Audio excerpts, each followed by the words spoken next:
Welcome to Canada's most irreverent talk show. This is the Andrew Lawton Show, brought to you by True North.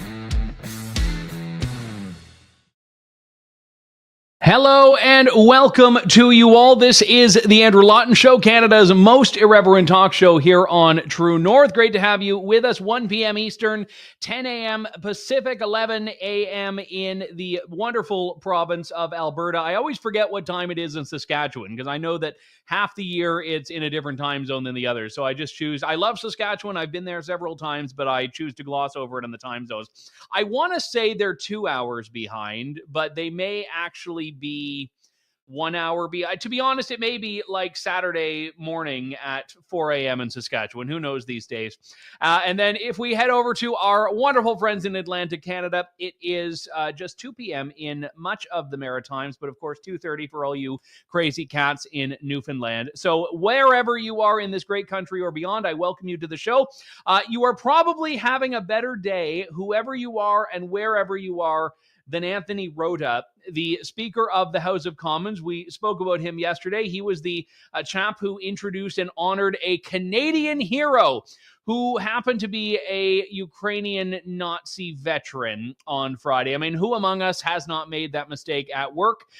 Just the other day on the show, wait, no, I've never done anything like that. But that's what Anthony Rota did on Friday. Yesterday, he had a fair bit of support from the Liberals. They were doing the finger-wagging thing, the I'm disappointed in you thing. And just as a matter of protocol here, if you've ever watched House of Commons proceedings, because perhaps like me, you have no life, you'll know that all comments have to be directed to the Speaker. So if you're talking about someone on the other side of the aisle, you don't actually get to say, Justin Trudeau, I think you're a big smelly jerk. You have to say, Mr. Speaker, the Right Honorable Prime Minister is a big stinky jerk.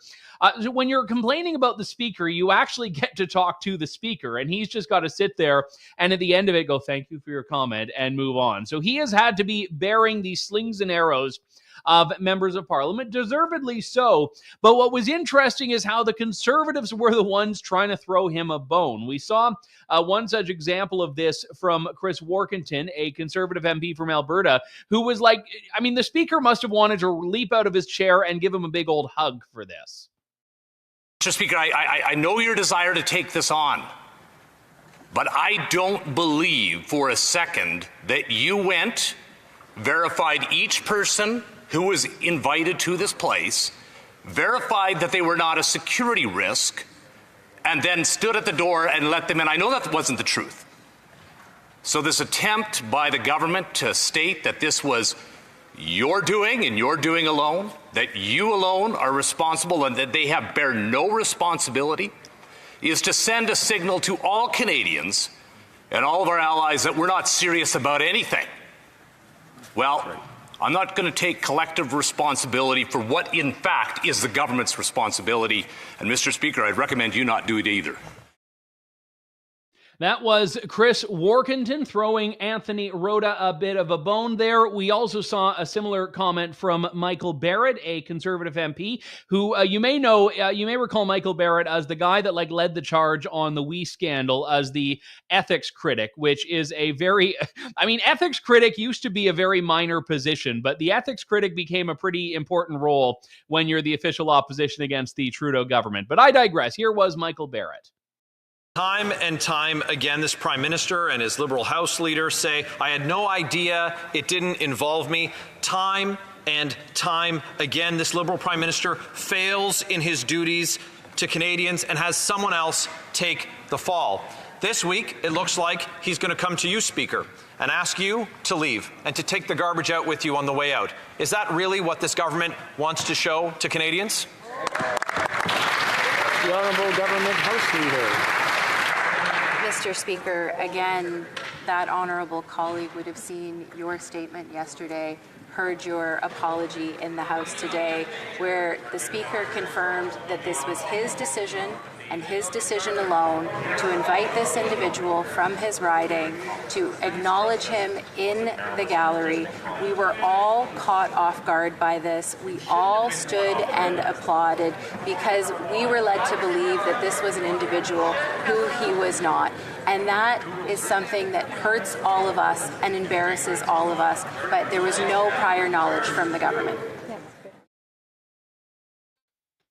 It would have been in poor form given the circumstances, but I was kind of thinking of that old Hogan's Heroes bit. I won't do the voice because I'm terrible at impressions, but I know nothing, I see nothing. Like, that's basically been the Liberal government's approach on this, which is that it had nothing to do with it. It doesn't know speaker, what Nazi, what not. We just got out of bed one morning and there's this whole controversy, and it must have been Anthony Rota's fault. And all the Liberals who realize they have a bit of egg on their faces here are saying that, well, maybe people who are being partisan are the real problem. So like I predicted yesterday, it becomes a learning opportunity for all of us. Now, all of this is besides the point in some way. There was a thing that happened on Friday that was very disgraceful and very embarrassing. As True North has written about as recently as this morning, you can see it has been a headline around the world. The Prime Minister who thumped his chest and said, "Canada's back,"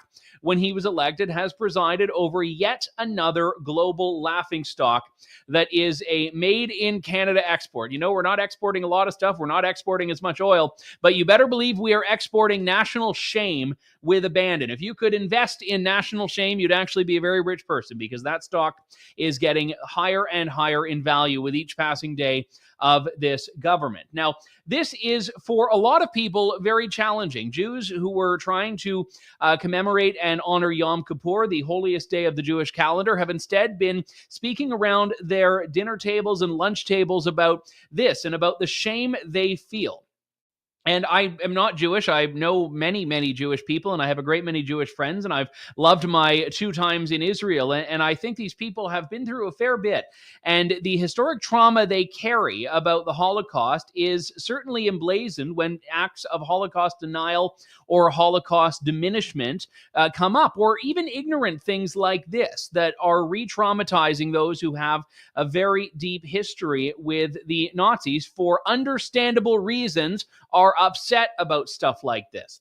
And no one is defending it. No, I mean, I shouldn't say no one. I mean, you get some people that are saying, well, maybe they're not that bad, but no legitimate voice is defending this. The only question is who is responsible for it. And, one thing that is problematic here is that when you have political staffers who have never picked up a book in their lives, have never read anything about history, have apparently never even watched an old war movie rerun on whatever the movie channels are, I don't know, Turner Classic Movies or whatever.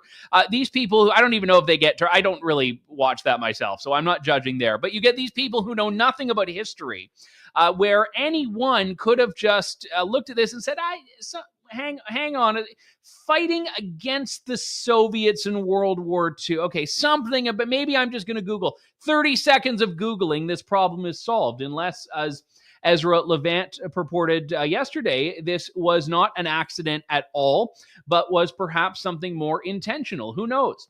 As I said on the show, this is really taking the enemy of my enemy is my friend to new extremes here, when someone is honoring a Nazi just because they happen to be against the people who are today's bad guys in Russia. Now, one thing I'll point out from Karina Gould here that I think is particularly disgraceful is that she, as the Liberal House Leader, decided the answer to what happened was to erase it from history. You think I'm joking? Watch this. I'd like to ask for unanimous consent to adopt the following motion. That notwithstanding any standing order, special order, or usual practice of the House, the recognition made by the Speaker of the House of an individual present in the galleries during the joint address to Parliament by His Excellency Volodymyr Zelensky be struck from the appendix of the House of Commons debates of Thursday, September 21st, 2023, and from any House multimedia recording. Thank you, Mr. Speaker. Oh, yes, the Honourable. I guess we have to go to the, we'll ask about unanimous consent, then go to it. All those opposed to the Honourable Minister's moving the motion will please say nay. We don't have unanimous consent.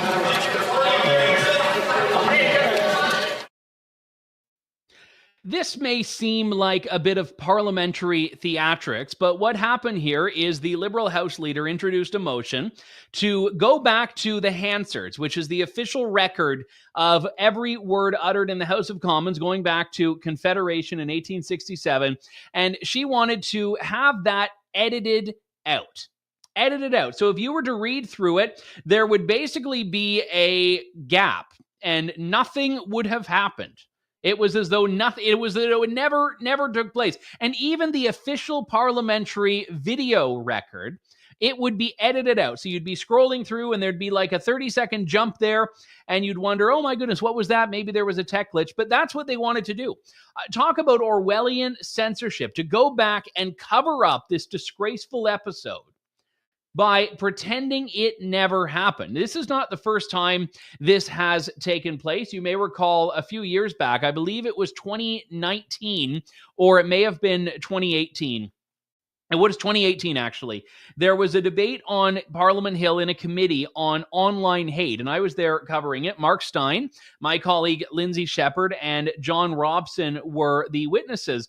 And at the beginning of their session, there was a motion introduced to literally rip out of the Hansards, to rip out of the record something that happened at the previous meeting, which was a Conservative MP, Michael Cooper, quoting from the New Zealand Mosque Killers Manifesto to make a point. Now, I can't even remember what the point was or what the excerpt was, but he did it. He was denounced, and that was that.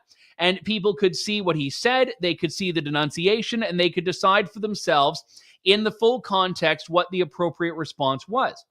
But what the committee members did was expunge that from the record. So if you go back now, they've actually changed history.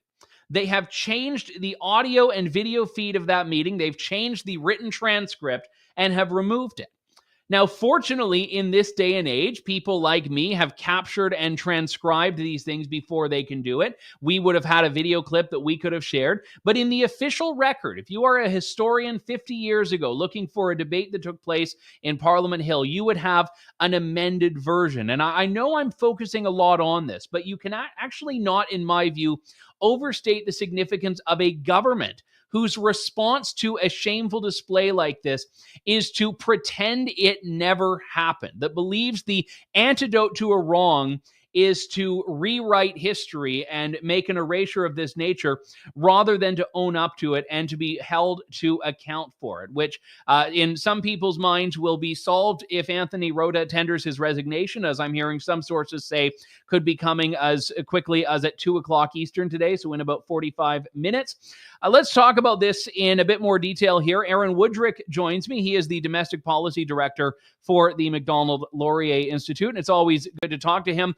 Aaron, Nazi on the floor of the House of Commons, or I guess in the gallery, not something either of us would have had on our bingo cards, was it? No, I mean, this is just a colossal mess. And obviously, the Trudeau government has no shortage of problems on its plate right now. So this is really not something that they needed today. Look, put me in the camp of saying that the speaker needs to resign on this, right? I just on a point of principle. And this is something that's been absent from this government because the speaker does have a degree of independence, but he is still a Liberal MP. And this government has continually dodged what's known as ministerial responsibility. It used to be, Andrew, that when you wanted to take responsibility, there had to be some consequence, right? You had to pay some price. You had to resign. Now you just say the words, "I take full responsibility," and it's supposed to go away. And I think a lot of people think that's very hollow. And so the point here is, I don't believe for a second that Anthony Rota deliberately, found this guy or even had any idea really who he was, but that's not the point. The point is that someone needs to be held responsible. And in our system of government, whether it's the speaker, whether it's a minister, when your staff or someone below you screws up, you have to fall on your sword. That's the price you pay. It doesn't matter that it wasn't your fault directly in the sense that you didn't do something deliberately wrong. You have to pay the price. And I think, as you already mentioned, now even Liberals are coming out and saying they don't know how he can continue. So I think he will go. I don't know that's going to put an end to it because, of course, the Conservatives are going to assert that PMO knew.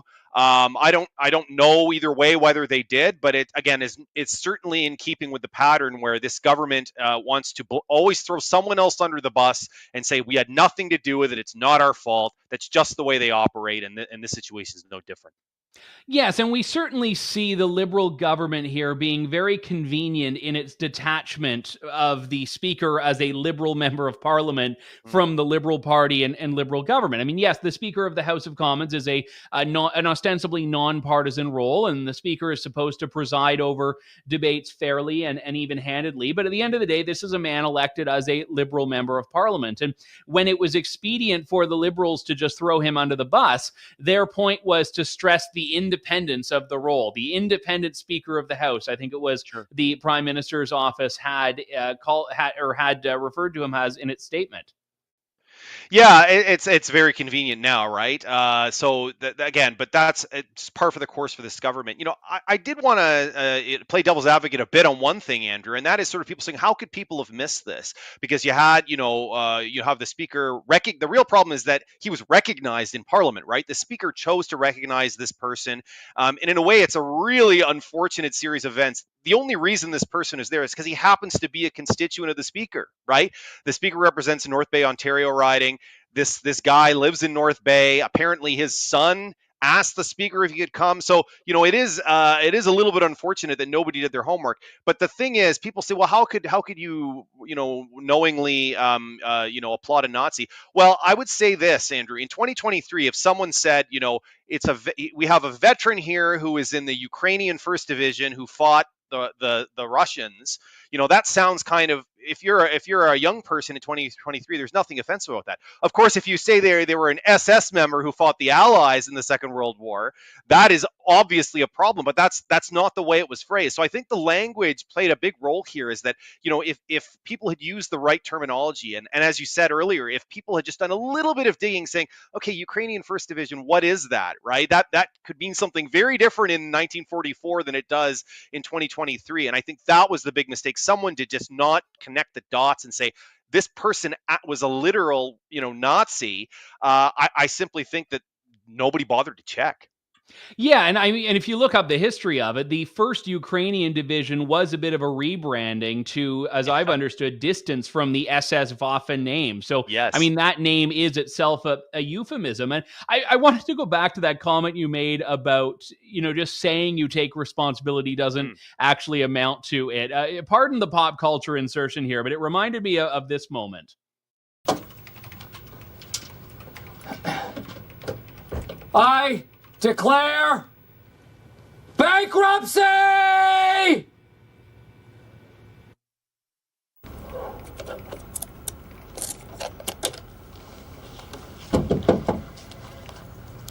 Hey, I just wanted you to know that you can't just say the word bankruptcy and expect anything to happen. I didn't say it, I declared it. Still. So that's basically what the Speaker has done here, isn't it? It is, but I've mentioned other ministers in this government have done the same thing, where if at first they deny or deflect, eventually they say, well, you know what, I accept full responsibility. And then as soon as a reporter says, well, what does that mean? The response is, well, it means I accept full responsibility. That's all it is. I think that, we talk a lot these days, Andrew, about declining trust and cynicism in public. And I think this contributes to it, right? Like in the real world, if you make a mistake, there's usually some consequence or some punishment or something. It's not just, if you're a kid, you get grounded. You lose your allowance, or you get fired, or you get suspended, or you get your pay docked. What is a minister in the Trudeau government, or the Speaker in this case? What is the price they're paying? What is the consequence? There is none, and I think that's why most people think it's a pretty hollow thing to just use the words. Well, and I would also point out here that these sorts of blunders on a rather epic scale are not really out of character for this government now. And I mentioned when we were talking about the India stuff, which was, the biggest story in the world for a week before this thing came up. There is something to this government, I think, about it having really surrendered the right to get the benefit of the doubt. And I really think because of its conduct and its history of these sorts of things, when something like this arises, people are not really willing to give them that benefit of the doubt anymore. Yeah, I agree. And look, there are people that won't like this government because of the policy choices they make. I certainly have been a big critic of most of the policy decisions of this government. But more fundamentally, there's a competence issue, right? And I think, and you've even heard liberals, especially ones who've parted this government, say so out loud, is that, the prime minister has a very small circle of people, in some cases, maybe even one person now in the form of Katie Telford, that are basically trying to run the whole country. And it's a bit of a bottleneck, to say the least, when you have everything having to flow up this very narrow bottleneck. And that leads to these kinds of things, all kinds of decisions that aren't getting treated very seriously or in a timely way. So aside from your policy differences, if you don't like what this government's doing, there's just a basic competence issue. They're just not able to deal with things because of this bottleneck problem. Just moving forward here, I mentioned a few moments ago, I've heard reports that the speaker could resign as quickly as at 2 p.m. today, so coming up in about 40 minutes. And the resignation, I've been told, will effectively come into force on Thursday. So I guess then there's a bit of time to have an election for another speaker. But he has a garden party tonight too, Andrew. Andrew. The Liberals are banking on them being able to really contain this crisis to this guy alone. If he's no longer speaker, he sits in the Liberal caucus. Like, all of a sudden, he's a colleague of theirs in a more literal and clear-cut way. Yeah, so that's going to be another question. You say, well, he's independent, now he's back in your caucus. What are you going to do? Although I am interested to see, how far the opposition parties will pursue that. You can argue the Conservatives are making the point on principle, saying, well, don't take all the blame. It's also clear they want the Prime Minister's head on this, right? I mean, at the end of the day, if you're not a fan of the Prime Minister, any excuse will do to see the back of him, and this would be as good as any. So I fully expect that the people that are, not fans of Trudeau are not going to let this drop.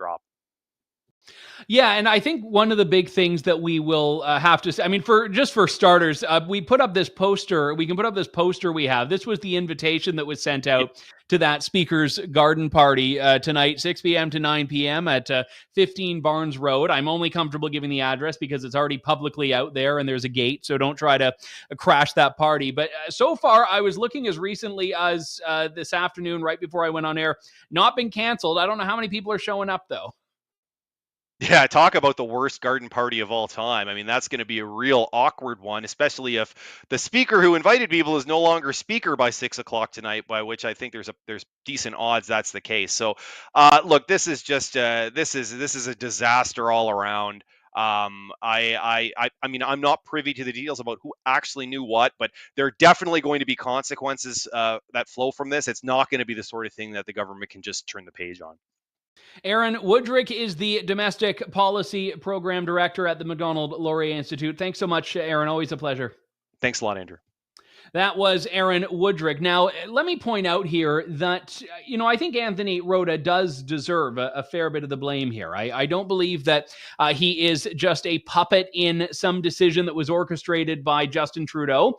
I do believe, however, that the Justin Trudeau government, the Liberal Party, has to take ownership over Anthony Rota. He is one of their members of Parliament, and this was an event that was not strictly a House of Commons event. This was an event that in actuality was being orchestrated by the Protocol Office, by Global Affairs Canada. It was a visit by a foreign head of state, by Volodymyr Zelensky, who was in the House of Commons, and as I mentioned yesterday, has now given Vladimir Putin like the biggest propaganda win, because the Russians have been saying since the invasion started in 2022 that Nazis are basically running rampant in Ukraine, and now here we have the president of Ukraine in the House of Commons of Canada applauding a guy who was a Nazi veteran himself. And this is not the kind of, like, when I first saw this, because I didn't get a chance to watch the whole thing on Friday live. So when this first came up, I was seeing on Twitter on the weekend,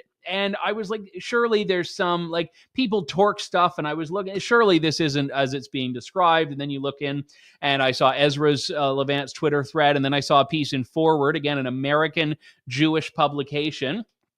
And then beyond that, I started to look into it myself and realize this is exactly as it's being described here. And this was not just a speaker's problem, because, like I said, it is the whole government that right now was involved in this. And the government has been very conveniently trying to say, oh, well, the speaker's independent. And okay, well, once he resigns, he's going to be one of your caucus members. So what is the conduct that you expect of the people who are sitting in your caucus? And maybe they'll just go to the next level and say, we have to kick Anthony Rota out of caucus. But again, they're doing everything in their power to draw a line between them and him. They're trying everything to make it so that he is not the guy responsible. And that is something that I don't think will necessarily hold. And to be honest, this is one of these cross-partisan issues where it's breaking out into the mainstream discourse, people that aren't specifically partisans that are none too pleased with what the government has done here.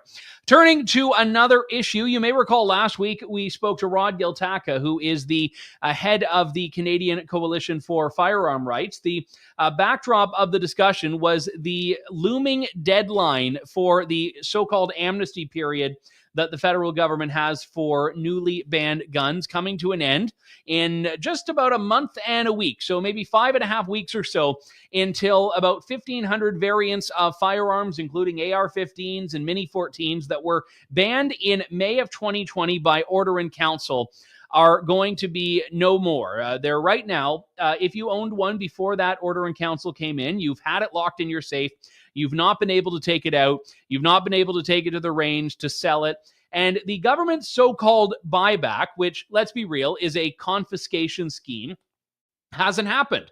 So I have an AR-15. I have not been able to ever fire it, and the government says that it's so unsafe it should be in their hands. Well, I've not been able to put it in their hands because this program does not exist.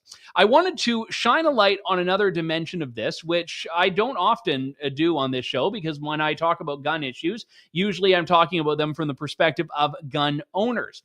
But just to set the stage, gun businesses were also severely affected by this. And I wanted to play a clip before we get into this segment too deeply from a documentary I produced in May. Well, it came out in the summer of 2021.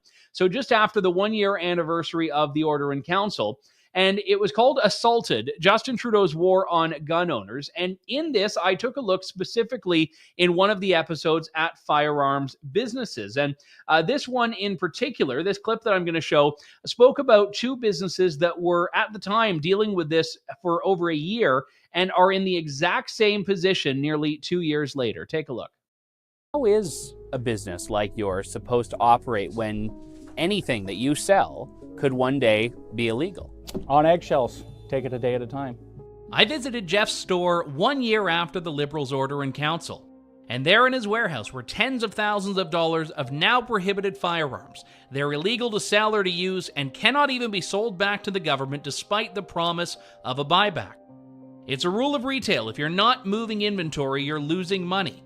Something felt by a lot of the gun store owners I heard from is that this is a feature, not a bug, of the Liberals' gun measures. You know, we're sitting on inventory right now that we can't sell, and that's tying up a lot of dollars, which in retail is a cardinal sin. The biggest sin in retail is not to turn your inventory over. So, you know, it's created some financial hardship, and but I try not to complain about it too much because I know I'm not alone. I know that every other business, whether you're a wholesaler or a distributor in the country, has been affected. I liken it to the automotive industry. And imagine you own a car lot and Environment Canada walks onto your lot one day and says, we're banning V8s. And by the way, you can't sell them. They have to sit on your lot. And maybe someday, 2 or 3, maybe 4 years down the road, we might pay you cost, we might pay you retail, or it just might be a flat amount we're going to give you. But in the meantime, all the parts that you have for them and your vehicles are tied up. So as retailers and wholesalers, that's where we're at right now. Our inventory is tied up, that we can't sell it. Your entire business model has been destroyed. And there's a lot of people out there, unfortunately, in this country who are in that situation right now because of the OIC. The first gentleman was Jeff Toombs, who has a store near Peterborough, Ontario. I haven't chatted with him too recently, but Scott Carpenter, who has a store in Surrey, I ran into him at an event not that long ago, and he said that the inventory that he was talking about when I spoke to him there is still in his warehouse. This is an issue that has saddled gun stores with, in some cases, hundreds of thousands of dollars of inventory that they cannot move. And even outside of those specific prohibitions, it is an uncertainty that has now affected this, where why would you run a business when the government could ban the things that you are trying to sell? I wanted to talk about this issue a little bit more from the perspective of the industry itself, which, by the way, is not dominated by these big multinational billion-dollar corporations. It's often small mom-and-pop shops across this country. Wes Winkle is here. He's the president of the Canadian Sporting Arms and Ammunition Association. Wes, it's good to talk to you. Thanks for coming on today. Thank you very much for having me. Just set the stage here first off. I alluded to it there, but what is the profile of a firearms business owner in Canada?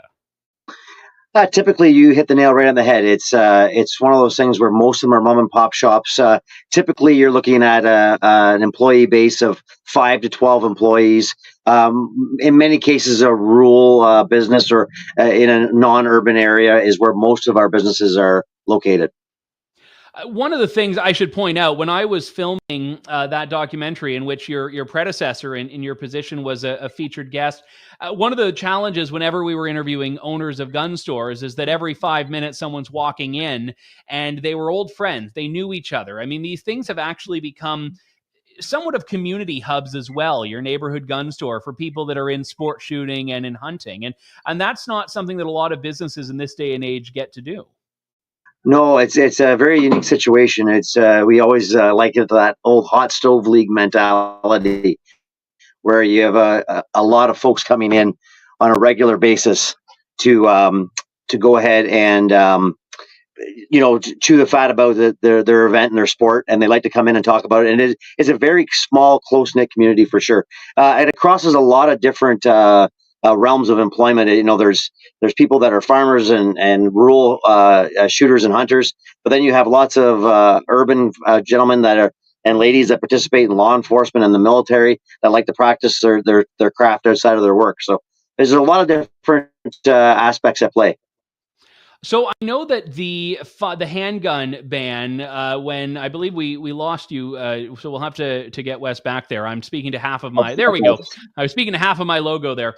I know that the handgun ban was actually quite a boon for gun stores. I know gun stores all of a sudden couldn't sell handguns quickly enough because there was a bit of a phase-in period. But for the Order in Council, this effectively locked up huge amounts of inventory that, I mean, certainly in the cases of businesses I've spoken to, they've not been able to do anything with for effectively 3 years now. What are the effects of that if you're a gun retailer? They're immense. Just like you had mentioned in your previous segment about stale inventory, and stale inventory is the death of retail as a whole. But on top of that, you have costs associated with it, not just warehousing costs and holding costs, but insurance costs. For a lot of us that are holding hundreds of thousands of dollars in inventory, it costs you $10,000s of dollars a year to insure that inventory, especially when the government puts a prohibited tag name on it. So it's a very expensive thing to keep in our inventory, and we've had no ability to have a lawfully or a legal aspect to dispose of this inventory, and it's got a great deal of expense as well as taking up very valuable warehouse and retail space. Has there been in the members that you've spoken to a sense that it's just not worth it anymore? Why would I spend so much of my time, effort, and money in this industry that the government could basically outlaw overnight? Absolutely. There's been a fatigue. We've seen a lot of businesses in the last 6 months across our great country close. And it's a combination of financial viability, but just overall fatigue of overregulation. It's not just on the firearm side, but on the ammunition side, the regulations when it comes to importing and exporting. I mean, we're just so heavily regulated that there's a level of fatigue, and you're in a situation where it's a lot of these owners are a little older, and therefore it's a little bit harder for them to maintain keeping up with all these online regulations and constantly being on the internet and logging into the RCMP website and getting permission to sell stuff. It just gets difficult, and they just get worn down and retire from our industry. In terms of representing the industry side, your group is pretty much unparalleled, I would go so far as to say. So has there been, at the very least, consultation or adequate consultation from the government on what a resolution would look like? Yes, we've had some consultation. We didn't have any consultation before the OIC, but then which is ideally when you consult before you do something. Absolutely, and to be honest, the OIC is so poorly written, which is why we've had this long delay and why there's so much, it's so difficult to bring this program forward, because we're really at a spot yet where we still haven't quite determined what actually was prohibited. You mentioned at the start of your segment at 1,500 makes and models, and that was what was originally listed by the government. But then they've added on 354 makes and models that they found out were caught under the same net as the original prohibition. So we're still trying to determine what exactly was prohibited, because it was so poorly written by the Minister Blair in his office at the time. And again, if there had been consultation back before this, there may have not been quite such a mess. But now, of course, we're stuck trying to figure out how to deal with this regulation. And we're currently going through that. Now there is some consultation, but, the slow turning wheels of the government are very difficult to fight through, especially when you have such a convoluted program. One thing a lot of people don't understand about these firearms is they're so modular in nature, and there's so many different moving pieces, and they're kind of like a Mr. Potato Head of guns type of thing, where you're snapping different pieces on. And some of those pieces are prohibited, some of them are not, but some of them can be used in other firearms, some of them can't. And therefore, they're trying to figure out how to properly gather all the information that is required there.